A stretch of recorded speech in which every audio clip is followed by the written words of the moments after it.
Please please ऐसा वाला button दबाकर सब्सक्राइब कीजिए चैनल को और ऐसा वाला बटन दबाकर लाइक कर दीजिए और ऐसा वाला बटन दबाकर शेयर कीजिए। आपका एक शेयर हमारे लिए बहुत मायने रखता है। मानपुर गांव में एक बहुत बड़ा ही जमींदार रहता था। उस जमींदार का खेती बाड़ी बहुत था। उनका एक नौकर राजेश नाम के थे जो उनका खेती बाड़ी बहुत ही करते थे और उसके बदले में सेठ जी उनको महीना में तनख्वाह देते थे जिससे वो अपने परिवार को गुजर बसर करते थे। राजेश का एक भी खेती बाड़ी नहीं था। वो सेठ जी के ही खेती से अपना जीवन बसर करते थे। एक समय की बात है कि सेठ जी दूसरा जगह से लाके अंगूर का बीज दिए थे बोने के लिए। वो अंगूर का बीज बोए और बहुत अंगूर उसमें फरने लगा और रोज राजेश अपना खेत पर रहते थे, देखभाल करते थे और 6 बजता था तो अपने घर चले जाते थे। एक दिन सेठ ने आए और राजेश से पूछे कि भाई अंगूर का फसल कैसा हुआ है। हाँ सेठ जी, ये तो बहुत फसल हुआ है, बहुत अच्छा फसल हुआ है और आप जो बीज दिए थे अंगूर का वो भी रोपे हैं, वो भी बहुत अच्छा हुआ है। वो देखकर सेठ जी बहुत खुश हुए और फिर चले गए। 2-4 दिन के बाद बात हुआ कि एक दिन देख रहा है कि अंगूर का पेड़ में से कुछ फल टूटा हुआ है। राजेश ने सोचा हो सकता है कि हमको नजर में कुछ ऐसा लगा होगा। फिर वो चले गया घर। फिर दूसरे दिन आया तो फिर देखा कि और भी टूटा हुआ है। वो सोचा कि लग रहा है कि कोई चोर आता है और मेरे फल को चुरा के ले भागता है। तो सेठ जी आएंगे तो देखेंगे कि फल टूटा हुआ है तो हमको नौकरी से निकाल देंगे, तो हम क्या खाएंगे। राजेश सोचा ठीक है, आज तो मैं उस चोर के पकड़ ही लेता हूँ। वो अपने 6 बजा फिर वो जाके अपने एक पेड़ के पास एक लाठी लेके खड़ा हो गया। कहा कि या तो चोर आएगा तो उसको मैं पकड़ ही लूंगा। और रात भर वो खड़ा रहा, आधा रात हो गया तभी देखता है कि अभी तक कोई नहीं हुआ। 4-5 बज गया तो भी देख रहा है कुछ नहीं हुआ। जब हल्का हल्का साफ होने लगा तो देख रहा है कि 3-4 गो इंद्रलोक से परी आया और अंगूर का फल तोड़ने लगा। इसे देख कर कहा अच्छा तो चोर पकड़ा गया है। वहां राजेश गया और परी से बोला कि आप लोग अंगूर क्यों तोड़ रही हो।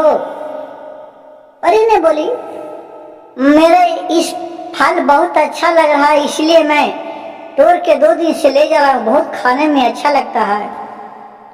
राजेश कहा कि भाई देखिए इस फल को तुम लोग तोड़ के खाएगी तो हम सेठ का ये है जो खेत बाड़ी है हमको सेठ निकाल देगा।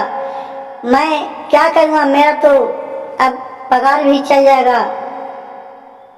परी ने कहा ये बात तो तुम सही कह रहा है, क्यों तुम चल के हमारे लोक में तू ऐसा फसल उगा देगा, मैं तुझे भी बहुत सा सोना का रुपया दूंगा। सोना का रुपया देखकर यह चंभों पर गया। कहा कि मैं कैसे चलूंगा, चलो हमको ले चलो। परी ने ले जाने के लिए तैयार हुआ। वहां से कुछ अंगूर का बीज राजेश ने अपने हाथ में ले लिया और परी लोग उसको पकड़ के और कुछ मंत्र पढ़ के वहां से उड़ गए। ऊपर उड़े, वहां जाके बादलों के बीच में इसको खड़ा किया तो देख रहा कि बहुत गजब गजब का अच्छा फूल सुनहरा सुनहरा बादल को बीच में उगा हुआ है। अब यहाँ तो मिट्टी है ये नहीं है, फल कैसे उगेगा। परी से रमेश बोले कि फल इसमें कैसे उगेगा, यहाँ तो मट्टी है ये नहीं है। कहा यहाँ देख रहा है सब चीज हो रहा है लेकिन एक अंगूर नहीं है, तुम बो के तो देखो अच्छा होगा। जैसे अंगूर का बीज डाले बादल पर तो अंगूर उग गया और फिर बादल एक परी ऊपर से माया का बादल लगाया, उससे बारिश होने लगा और फिर वहां अंगूर निकल आया। और अंगूर देखकर परी बहुत खुश हुई और अंगूर के तोड़ के खाई, उसमें बहुत मिठास था। बोला कि ये तो बहुत अच्छा है। कहा कि और परी लोग खुश होकर राजेश को कहा कि अब तुम यहाँ रहेंगे कि आप जाइएगा अपने लोग। कहा कि नहीं, मेरे बीवी यहाँ अंदेशा में होगी, हमारे लोग पहुँचा दीजिए। और उनको एक सोना का मटका और उसमें सोने का पूरा असरफी भरा हुआ था उसका हाथ में दे दिया। ये देखकर राजेश बहुत ही अचंभव हो गया और फिर उनको अपने घर भेज दिया।